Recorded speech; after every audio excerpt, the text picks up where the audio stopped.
Hello everyone, welcome to Business Live. Tonight on our program, latest release from the Bank of Ghana reveals that 14 out of 23 banks offer lending rates of more than average industry average of about 20.5%.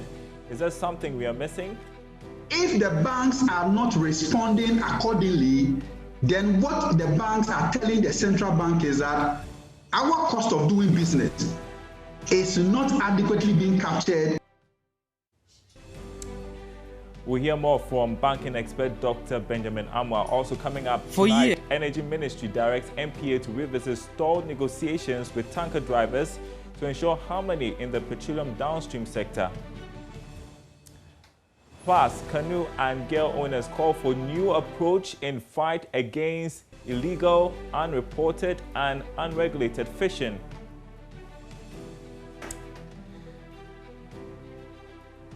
Thanks for joining us, everyone. We've got details coming up right after this break.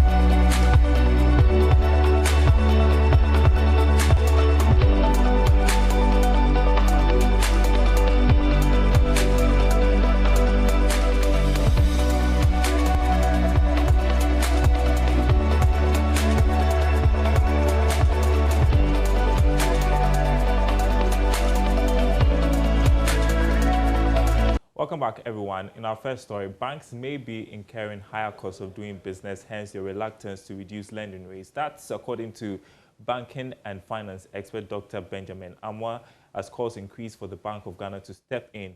Now, latest release from the central bank reveals that 14 out of 23 banks offer lending rates of more than industry average of about 20.5%.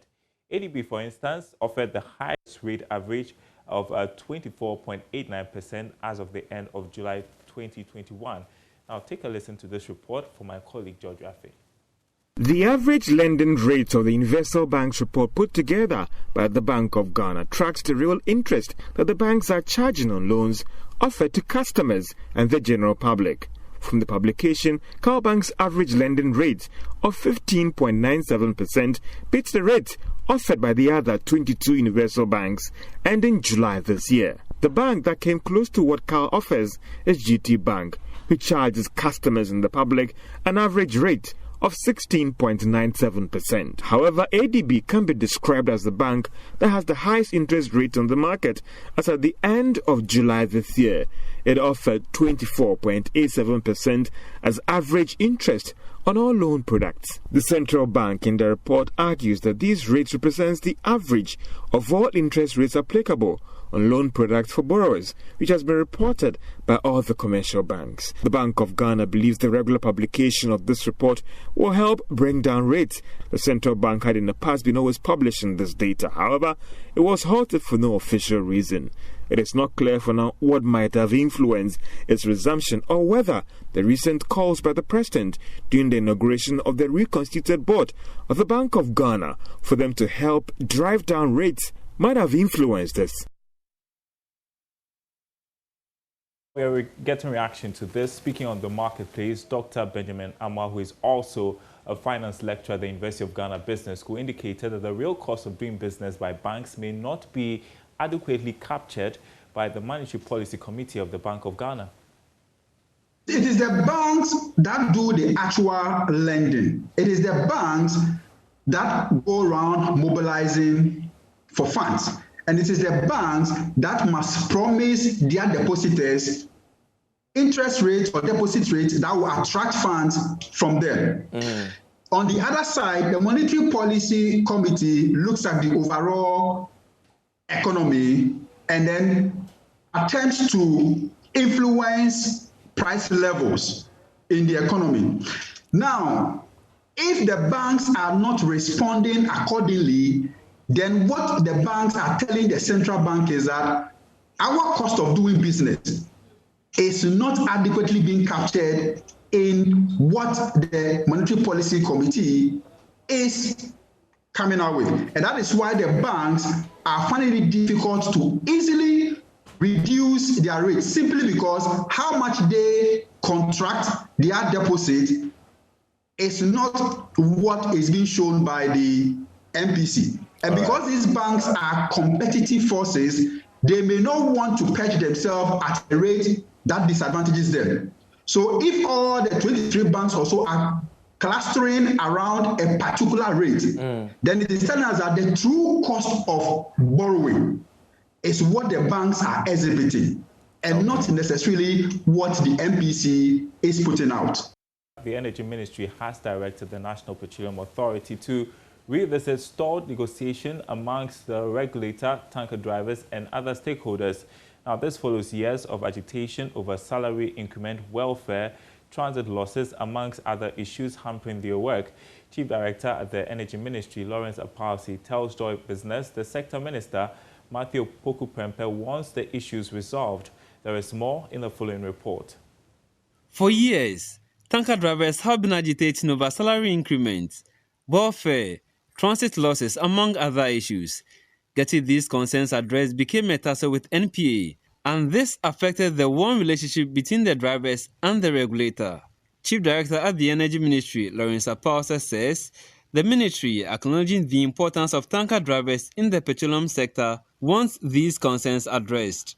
He represented Sector Minister Dr. Matthew Poku-Prempeh at the recent swearing-in of executives of Ghana National Petroleum Tanker Drivers Union at Pong, here in Greater Accra. One of them is the salaries of these tanker drivers, the relationship between the drivers and the owners of the tankers, and also we have the issues of tax evasion and all that, and then dumping of fuel meant for a particular place, they go and dump it at a different place. All these are issues that people in the downstream are saddled with. And I'm saying that the ministry has directed MPA to sit down with various stakeholders and ensure that these things are well streamlined. Speaking on behalf of Chief Executive Dr. Mustafa Abdulhamid, Director for Policy Coordination at NPA, Jacob Amwa, says they are in talks with Employment and Labour Relations Ministry. This is in respect to stalled negotiations over the driver's salary. Also, the NPA is working with the Ministry of Employment and Labour Relations to revive the stalled negotiations that hitherto was going on in respect of the driver's salary. And we expect that with the new interventions going on, this issue will be resolved comprehensively. We believe that all these issues of concern to the Tanker Drivers Union will be settled appropriately. Meanwhile, JoyNews, who retains his seat as chairman of the Ghana National Petroleum Tanker Drivers Union, indicates there are still issues with salary. Of office in the first term, we negotiate with the transporters and MPA as well. So it has been increased from 1,000 Ghana to 1,700. Yes, and in the MPA rules and regulation, the agreement that we sign, anytime that freight, UPPF freight has been increased, then driver salary will also be increased because our salary has been factored into the UPPF fleet. But some of the opinion leaders don't want us to know how much it has been factored in the UPPF fleet. You get the point? Yeah, because it's very, very hard for a tanker driver to be driving this hazardous product on the road, and then at the end of the month you gave him 1,000 cedis, 300 or 500 Ghana cedis for today, which is unfair. For the new executive body, retirement package for the tanker drivers remains a priority. Kwame Yankers reports for Joy Business. To the Central Region now, where stakeholders in artisanal fisheries across the country are calling for a new approach in the fight against illegal, unreported and unregulated fishing. According to them, the recent yellow card issued by the European Commission to Ghana is of grave concern and should push the Ministry of Fisheries to devise better approaches in fighting the menace. At a news conference at Winneba, the canoe and gear owners indicated they were directly affected by the decline in fish stock. Richard Kojonyako has more in the following report. The news conference by the Canoe and Fishing Gear Owners Association of Ghana centered on the illegal, unreported and unregulated fisheries activities and the ongoing operations to enforce the fisheries laws and regulations against it. Chairman of the Canoe and Fishing Gear Owners Association of Ghana, Nana Kweja, implored the Fisheries and Aquaculture Ministry and then the Fisheries Commission to try other innovative means of addressing the depletion fish stocks in Ghana. We have said earlier on, during the close season period, that the no IUU pronouncement by the ministry is a laudable one. We support it because business can no more be as usual. Our stocks are down and drastic measures has to be taken to address the problem. However, the absence of a comprehensive plan and strategies is not helpful in that regard. We have also said that over-reliance on enforcement is unsustainable. It is expensive. The challenges we are faced with is a wake-up call to relook at the approach to the fight against IUU fishing. There is the need for a comprehensive plan and strategies that focuses not only on enforcement and deterrence, but largely on compliance, which is cheaper and more sustainable. He indicated, as key stakeholders in the artisanal fisheries, they are highly concerned about the dying state of the artisanal fisheries in the country, coupled with a recent yellow card issued by the European Commission. We are highly concerned about the dying state of our fisheries. The recent yellow card placement by the EU Commission is equally of concern to us. It is an indication that we have not done much in combating IUU fishing. We have therefore mobilized ourselves as canoe and gear owners to effectively participate in the governance and management of our fisheries, thereby contributing to the effort by Ministry of Fisheries and Aquaculture Development and the Fisheries Commission towards halting and reversing the decline in our fisheries and rebuilding our stocks. The Canoe and Fishing Gear Owners Association of Ghana is calling on the Ministry of Fisheries and Aquaculture Development and the Fisheries Ministry to institute quarterly meetings with them as a platform for engagement. Richard Kojonyako, JoyNews, Cape Coast. And in the Ashanti region, the fire service there is adopting measures to reduce the turnaround time in firefighting within markets. The measure is aimed at reducing costs incurred by victims. Firefighters have been trained on the use of installations at the KGTR market, among other strategies to deal with emergencies in the city. Nanaya Aljima has more in the following report. Market fires, due to poor setups of most markets, have ruined many of their sources of income. Blockage of access routes have impeded firefighters in dousing flames in markets. Acting Regional Commander ACFO Henry Giwa says the service is embarking on sensitization campaigns in traditional markets in Kumasi as part of measures to deal with the problem. Bantama market and Asafo market, and we've also intensified our educations over there to make sure they are very abreast with fire prevention and even firefighting before we even get there.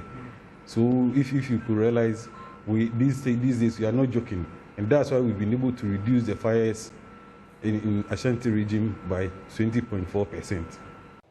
Unlike many markets in the country, the KGTR market in Kumasi is built with firefighting installations.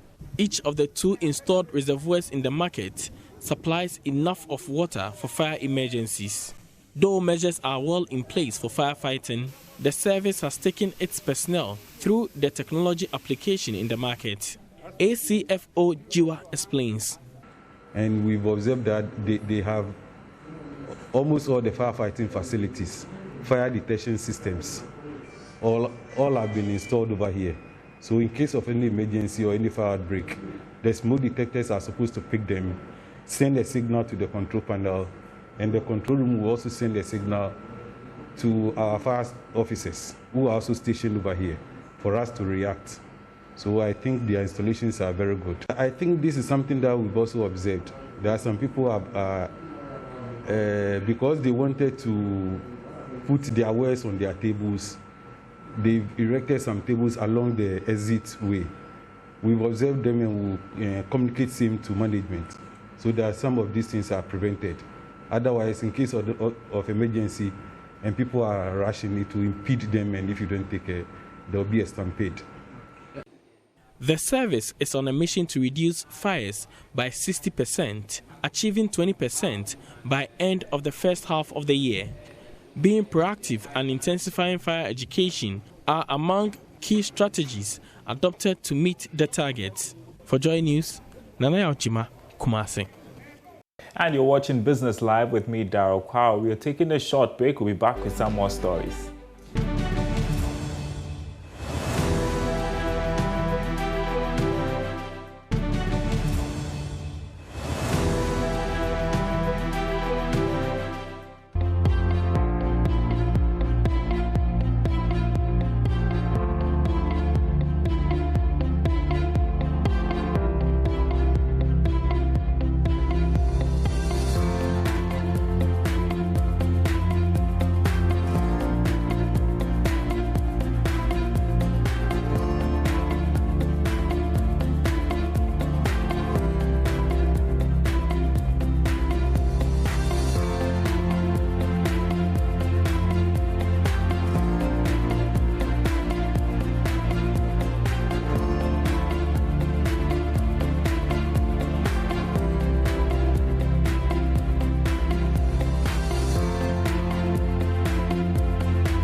Welcome back, everyone. Now, the Chief Executive Officer of the Northern Development Authority, Sumaila Abdulrahman, has indicated that the authority has begun a stakeholder engagement in the 5 northern regions to streamline the mineral resource mining regime to ensure that mining companies are accountable to the people. He said the North has mineral prospects that need to be extracted sustainably. There is more in this report. The Forum on Natural Resources brought together CSOs, government agencies, and members from these mining communities. Speaking at the forum, organized by Tama Universal, a policy think tank in collaboration with Ford Foundation, Mr. Abdurrahman said a stronger collaboration with the CSOs will ensure responsible natural resource mining. If you look at trends in the northern sector, we definitely have quite a number of natural resources all over the development zone. So sitting down to kind of build our skills and expertise on how to manage these resources will definitely help us to learn some of the great lessons from what has happened in other areas so that we can exploit some of these resources to the benefit of our people. And underpinning some of these things is a question of transparency and accountability. And I think that this is where partnering with our colleagues in the civil society organizations of which I am a part is very crucial. The administrator of the Minerals Commission in the Northern Region, Mohammed Sakibu, who read a speech on behalf of the regional boss, Samuel Jabba, said as part of efforts to promote safe and responsible mining, the Commission has established regional officers to oversee mining activities in these regions. Ghana as a nation, the Chavo, is blessed with abundant mineral resources, with diamond, gold, bauxite, and manganese still remain the major minerals. The country, however, has mass wealth of unexploited deposits of iron ore, copper, limestone, and granite. Over the years, the northern part of Ghana has increasingly become the potential hub for gold mining activities, both on small and large scales. It is against this backdrop that the Minerals Commission established outstations throughout the country to carry out its key functions, such as collect, collate, and analyze data for the operation of mining companies, for decision-making, and for dissemination. Acting board chairman of the Tama Foundation, Charles Abugris, said the capacity building workshop will help the communities where mining activities are targeted to learn from best practice. The workshop is trying to build partnerships to ensure that we are supporting communities where mining is taking place or mining is planned to take place, to ensure that we are learning the lessons of the rest of Ghana in the south, where mining, although can be very positive, can also be very destructive of community livelihoods and the environment. We want to learn these lessons as to how mining can be shaped in northern Ghana, given that now that northern Ghana is becoming like a hotbed of mining operations in the area. We want to make sure that the negative lessons from the southern Ghana are not repeated, and the positive lessons from southern Ghana can be magnified, so that mining is a source of hope and improvement of livelihoods, not a source of exploitation, natural resource destruction, and community tension.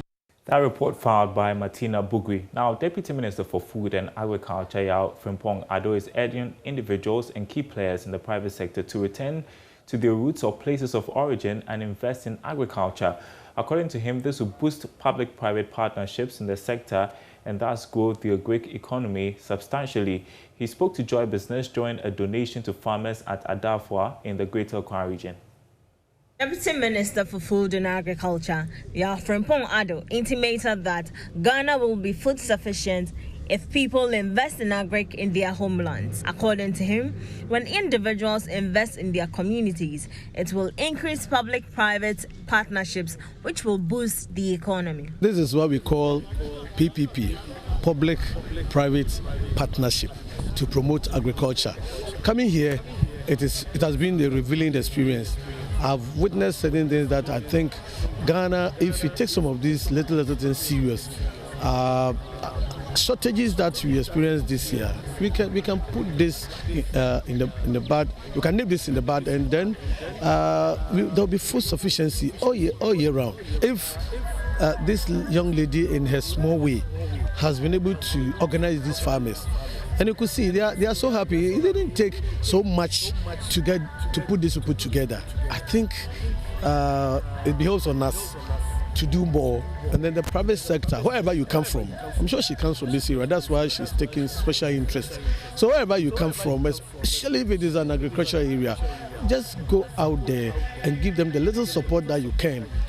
Founder of Farm for Livelihood Association, Isaac Ajauto, said the donation will facilitate the activities of farmers in the communities. Farm for Livelihood Association is an NGO that supports women and people living with disability at Darfur in the Greater Accra region. And that's Business Live tonight. Thanks for watching, everyone. There's more news on our website, myjoyonline.com/business. My name is Darryl Kwao. We are back same time tomorrow.